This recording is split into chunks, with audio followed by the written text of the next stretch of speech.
العالمين الرحمن الرحيم مالك يوم الدين إياك نعبد وإياك نستعين اهدنا الصراط المستقيم صراط الذين أنعمت عليهم غير المغضوب عليهم ولا الضالين.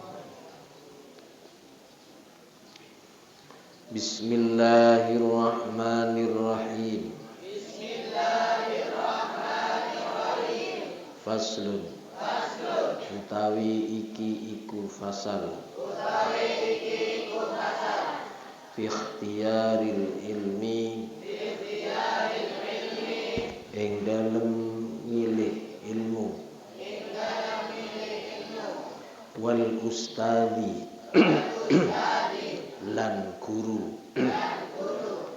wasyariki lan milih kanca wathabati lan natepi alaihi ing atase ilmu yang bagi sayukjo li talibil ilmi katuwe wong kang nubrih ilmu ayyahtaro apa yen to milih sapa talibul ilmi min kulli ilmin saking saben-saben ilmu ahsanahu ingkang luwih bagus-bagusi ilmu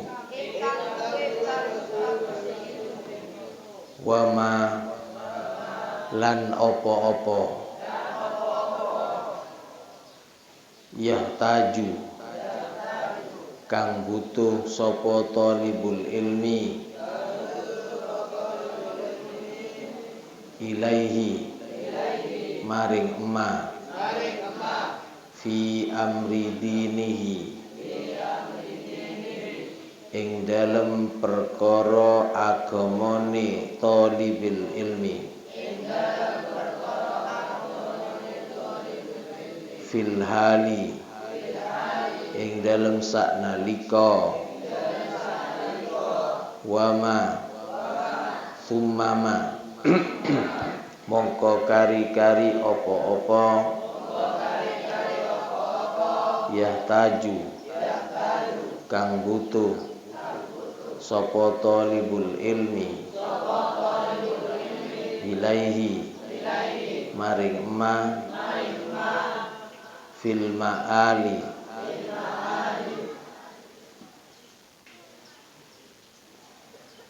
ing dalem mangsa kang bakal teka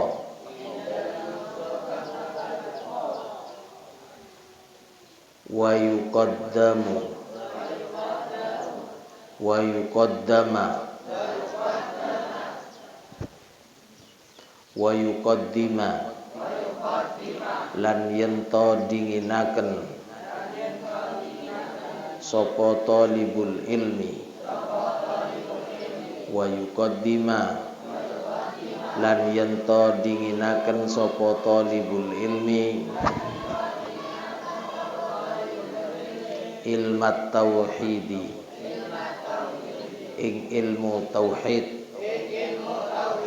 ing ilmu nyuwiciaken Allah wa ya'rifa lan yerto ngerti sapa talibul ilmi Allah ing Allah Ta'ala maha luhur sapa Allah Ta'ala waruhi bidalili kelawan dalile fa inna imanal muqallidi krana satuhune imane wong kang anut wa ingkana senajan ana apa imanul muqallidi iku sahihan bener indana munggui kita ahli sunnah wal jamaah lakin tetapeni yakunu ono sapa mukallid yakunu ono sapa mukallid asiman iku wong kang dosa bitarkil istidlali kelawan ninggal amrih dalil.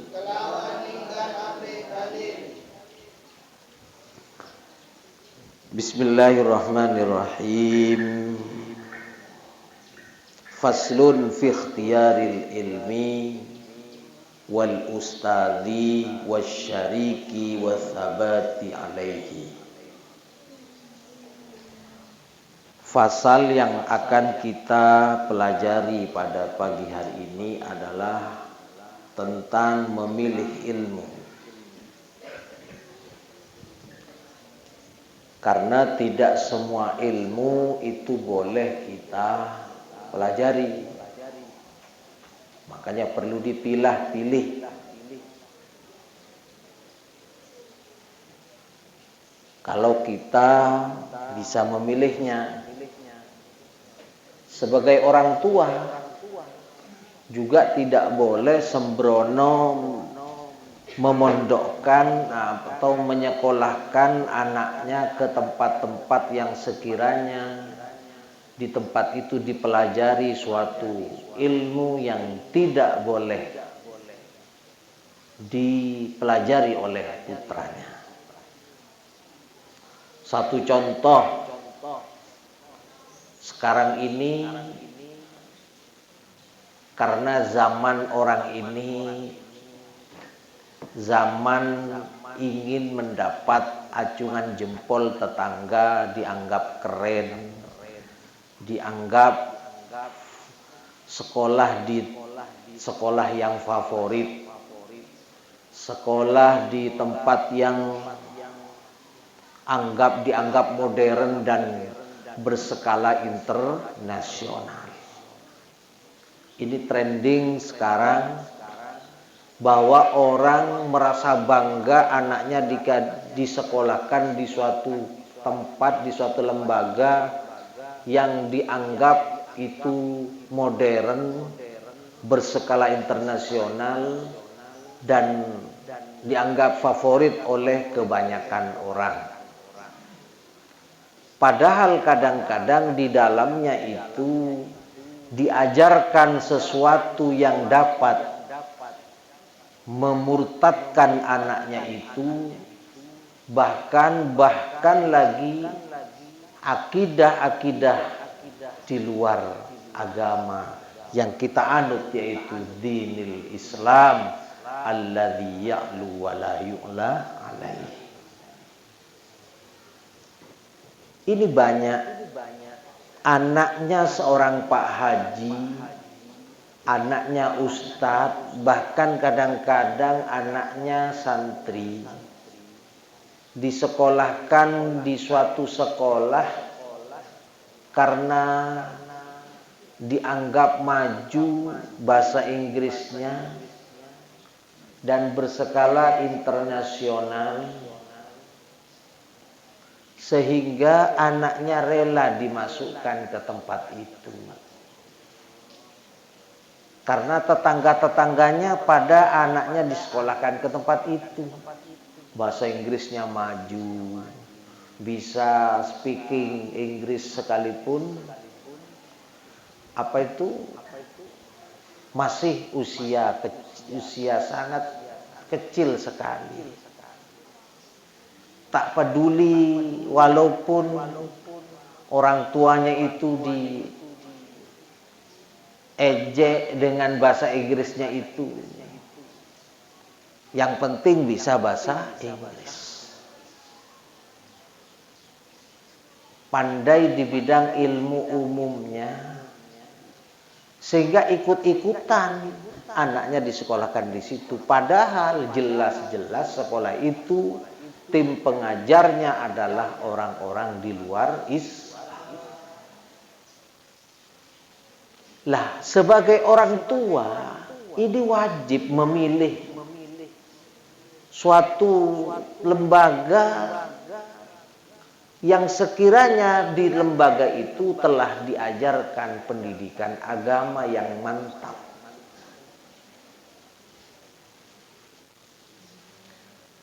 Sehingga anaknya bisa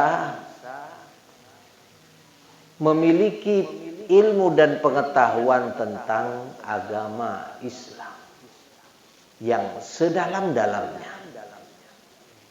Ini perlu diperhatikan. Mungkin kalau sekarang di Madura, dalam kurun waktu sampai 20-30 tahun ke depan, insya Allah masih belum ada.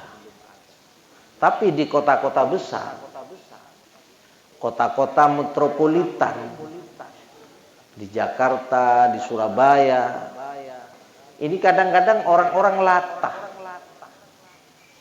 karena melihat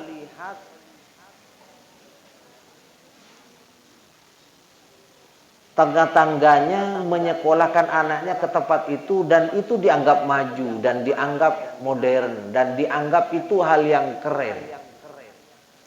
Padahal itulah yang nanti akan menyeret sang orang tua itu juga akan memasuki neraka, karena anaknya akan bodoh tentang ilmu agama. Lah, yang kita pelajari pada pagi hari ini adalah fasal di dalam memilih ilmu.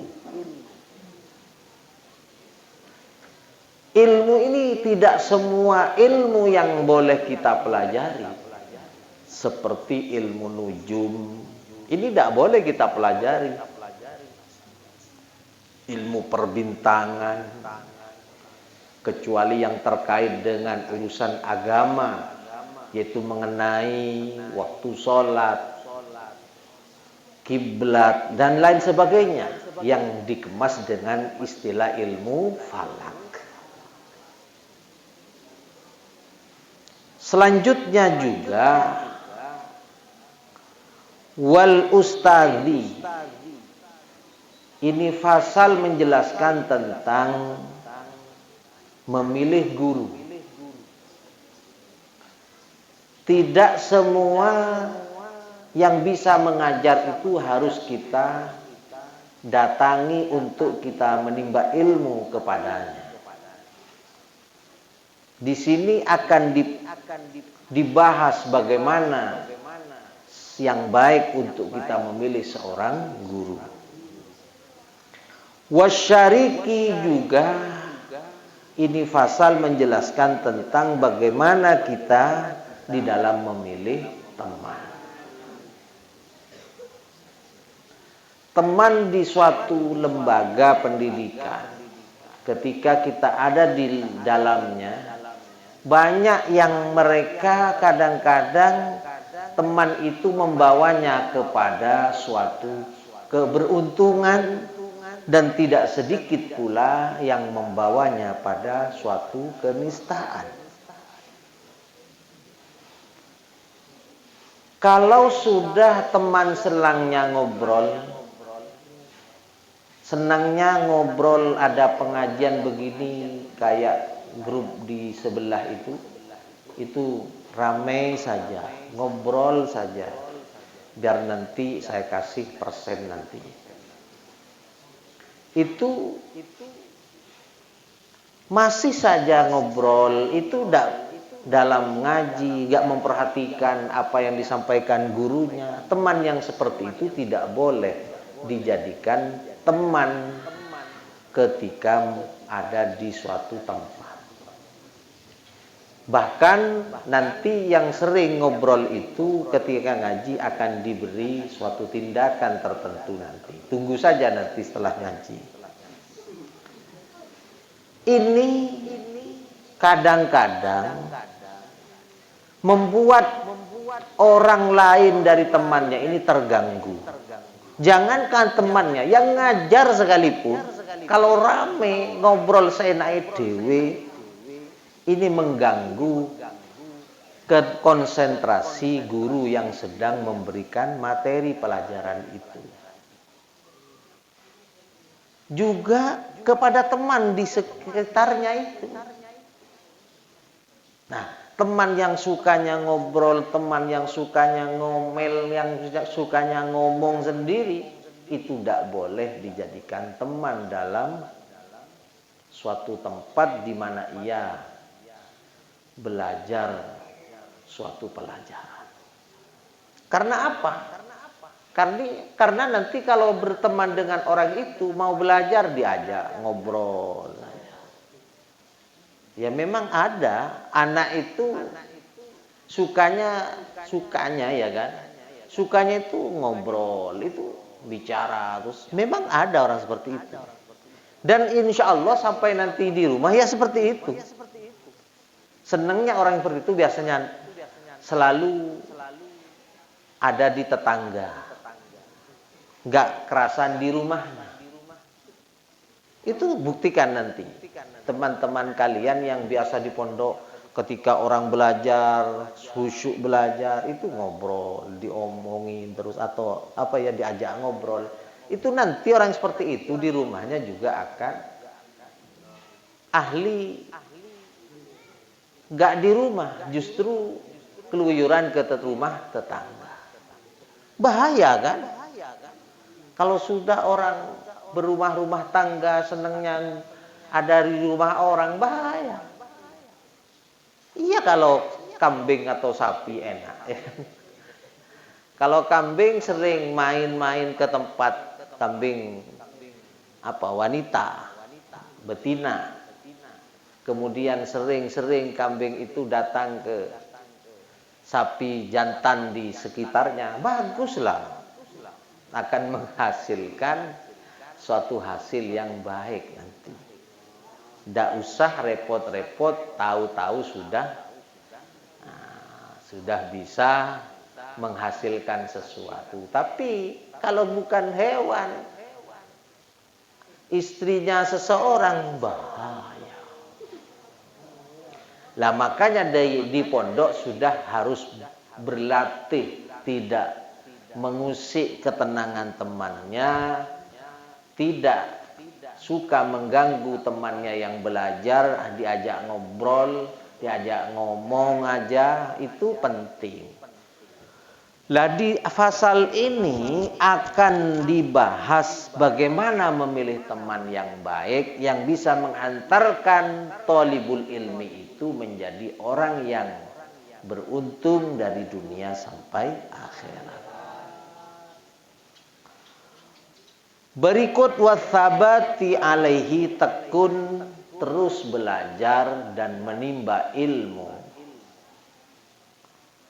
Kadang-kadang orang ini ketika sudah mondok, ya kan, atau sudah karena sudah tuntutan keluarga harus ada di rumah, ini orang kadang-kadang masih tabat alaihi, masih tetap tekun belajar dan menuntut ilmu. Malahan belajar ilmu, menuntut ilmu ini adalah suatu thariqah terbaik. Bahkan ada suatu keterangan afdalut turuq, paling utamanya jalan atau thariqah, yaitu thariqatut ta'lim wa ta'allum, yaitu thariqah mengajar dan belajar.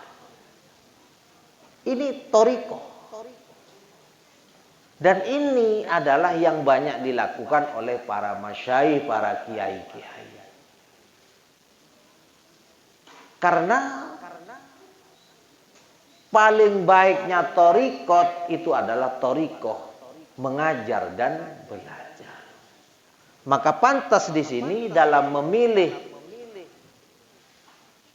ilmu, memilih guru, memilih teman juga diselipkan pula wathabati alaihi, yaitu pasal ini akan membahas bagaimana pentingnya menekuni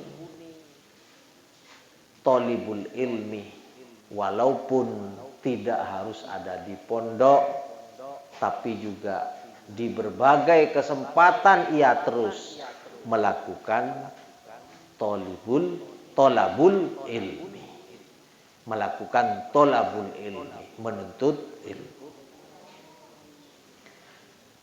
Yambaghi li talibil ilmi ayyakhtara min kulli ilmin ahsanahu. Sayupnya lah bagi orang yang menuntut ilmu ayyakhtara min kulli ilmin, memilih dari semua ilmu-ilmu yang ada ini, memilih ahsanahu, memilih yang paling baiknya ilmu.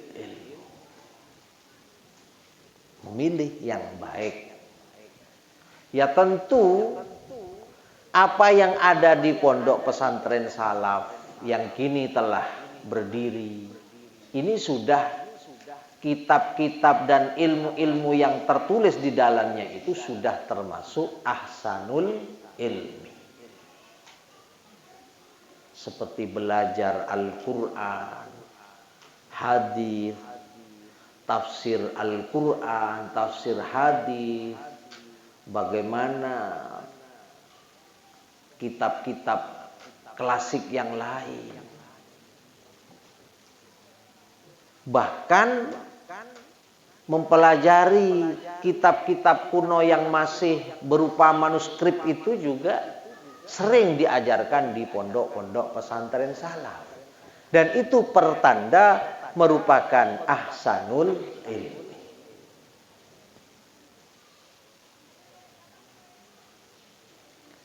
Tetapi juga ini merupakan suatu keniscayaan.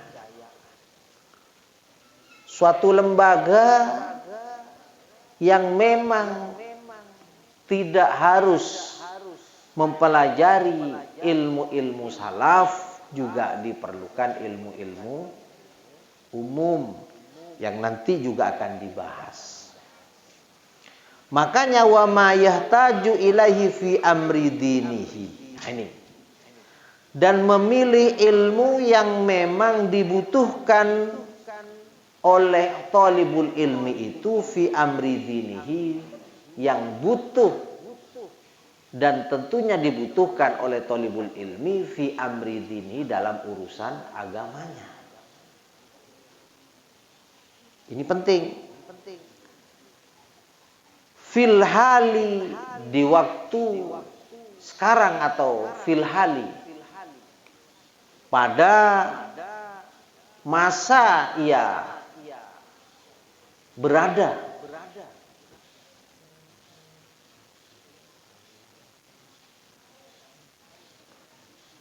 Tsumma ma yahtaju ilaihi fil ma'al, dan juga apa-apa yang butuh tentunya untuk konsep-konsep ke depan nanti sampai ke akhirat.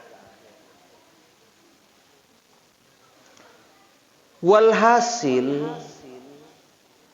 orang di dalam memilih ilmu ini penting diperhatikan bagaimana sekiranya dapat menghantarkan dirinya menjadi orang yang sa'idun fid dunya hatal akhirah.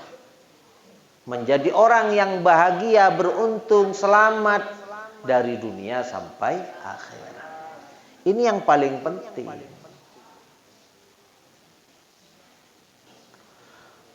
Wa yuqaddima ilmat tauhid, dan hendaknya mendahulukan ilmu tentang mengesahkan Allah, supaya ada pegangan hidup bahwa dalam hidup dan kehidupan ini ada yang mengatur kita, yaitu Allah Subhanahu wa ta'ala. Wa ya'rifallaha ta'ala bid-dalil, dan hendaknya mempelajari suatu ilmu pengetahuan yang dapat ia mengerti kepada Allah, mengerti Allah sebagai Tuhannya, bid-dalil, lengkap dengan dalil-dalilnya. Seperti Allah itu wujud, dalilnya adalah hadhil makhluqat. Apa dalilnya Allah ada? Adanya makhluk. Makanya dari dulu anak-anak yang masih usia dini itu sudah diajarkan pengenalan kepada Allah melalui sifat wajibnya. Makanya di kitab Kharidatul Bahiyah itu bagaimana? Awaluma, bagaimana itu?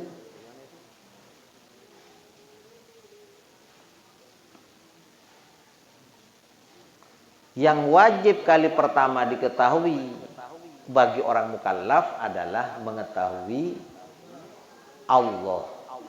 Ayyarifal wajiba wal muhala ma'jaizin fi haqqihi ta'ala.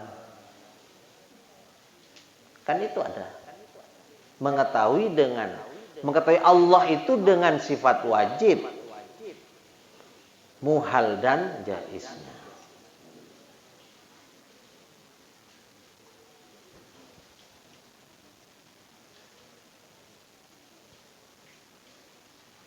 Ini yang perlu diketahui. Kali pertama bagi seorang yang menuntut ilmu.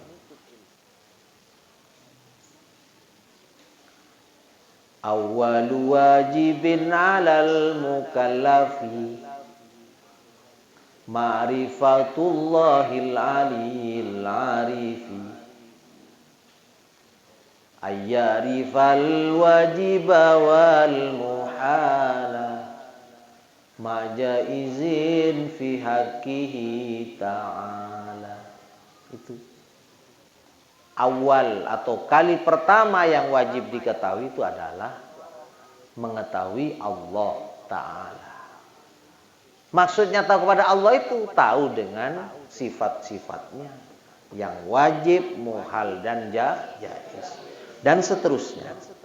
Ini pun diketahuinya dengan lengkap dalilnya.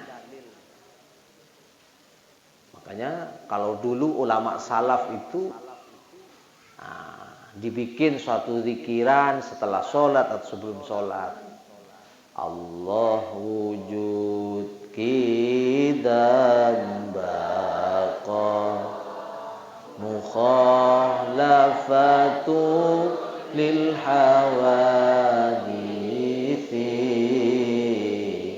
qiyamu binafsihi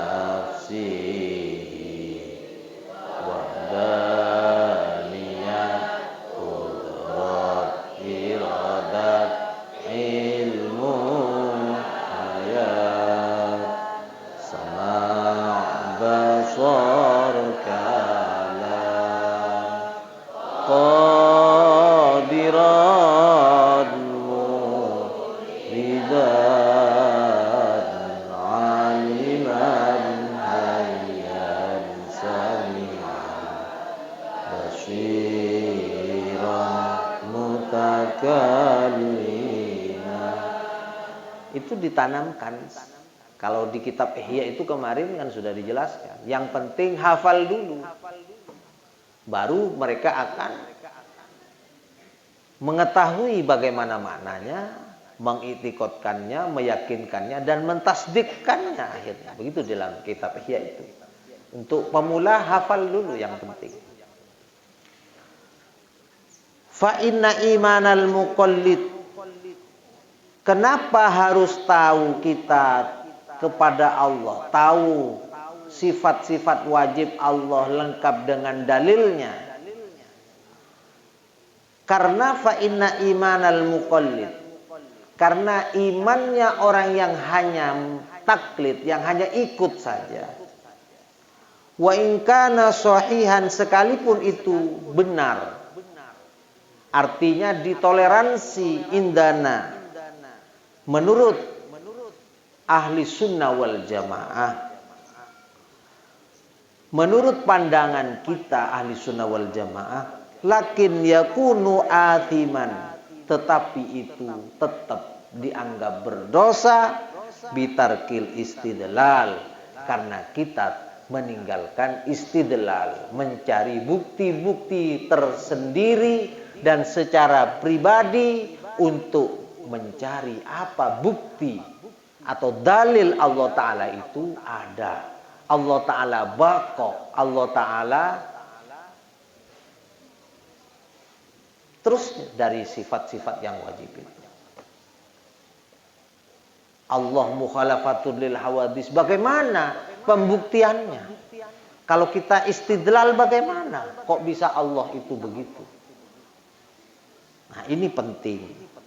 Lah, berhubung kita hanya taklid, yaitu dengan panduan-panduan kitab yang ada, kita membaca dan kita dalami. Taklid itu masih dibenarkan oleh pendapat mazhab dari ahli sunnah wal jamaah. Kita mengikuti Asy'ariyah tentang taklid kita kepada beliau Imam Al-Asy'ari dalam akidah ini. Beliau Imamuna Al-Asy'ari ini sudah memberikan gambaran bagaimana kita mengetahui Allah dari berbagai sudut pandang. Dari sifat wajib Allah, mustahil Allah, juga jaiz dan seterusnya. Sifat para nabi, dari wajibnya juga muhalnya dan jaiznya, itu sudah lengkap yang tersimpul dalam Aqaid 50. Lah ini kita hanya muqallid, hanya taklid, hanya ikut kepada beliau. Kita tidak bisa mengistidlal sendiri. Nah, tapi kalau kita bisa mengistidlal sendiri, mencari dalil, mencari bukti yang meyakinkan dirinya sehingga yakin bahwa Allah Ta'ala itu wujud, qidam, baqa dan seterusnya itu, maka kita tidak dianggap berdosa. Seperti Nabi Ibrahim alaihissalam dalam mencari Allah itu luar biasa. Bahkan sempat ketika melihat matahari, dianggapnya itu adalah Tuhan semesta. Ketika sudah mulai terbenam, maka berpikir tidak mungkin itu. Muncul rembulan, bintang, semuanya juga demikian. Ternyata semuanya sirna. Maka memiliki suatu kesimpulan dengan istidlal itu, bahwa yang kekal dan wujud itu adalah Allah Subhanahu wa ta'ala. Ini namanya istidlal, yang sehingga bisa mengenal Allah Subhanahu wa ta'ala. Mudah-mudahan kita di dalam menuntut ilmu ini bisa memilih ilmu yang benar, memilih ilmu yang sudah dianggap tepat menurut pandangan agama, memilih guru, memilih teman, dan menekuni apa yang kita tekuni dalam belajar ilmu agama ini senantiasa sesuai apa yang diinginkan dan diharapkan oleh banyak orang, termasuk inilah yang dianjurkan oleh agama, dan kita menjadi orang yang bahagia dunia akhirat. Amin Allahumma Rabbana anfa'na bima 'allamtana Rabbi 'allimna alladhi yanfa'una أهلنا وقرابات لنا في ديننا ربنا انفعنا رب علمنا الذي ينفعنا رب فقهنا وفقه أهلنا وقرابات لنا في ديننا ربنا انفعنا بما علمتنا رب علمنا الذي ينفعنا رب فقهنا وفقه أهلنا وقرابات لنا في ديننا سبحان ربك رب العزة عما يصفون وسلام على المرسلين والحمد لله رب العالمين سبحان ربك رب العزة عما يصفون وسلام على المرسلين والحمد لله رب العالمين سبحان ربك رب العزة عما يصفون وسلام على المرسلين والحمد لله رب العالمين ربنا تقبل منا واستجب دعاءنا وحصل مقاصدنا واقض جميع حاجاتنا وتمم آمالنا واشف رضانا وصحي أجسادنا ونور قلوبنا وارفع بارك بعلومنا ببركات الفاتحة الحمد لله إياك نعبد وإياك نستعين اهدنا الصراط المستقيم صراط الذين أنعمت عليهم غير المغضوب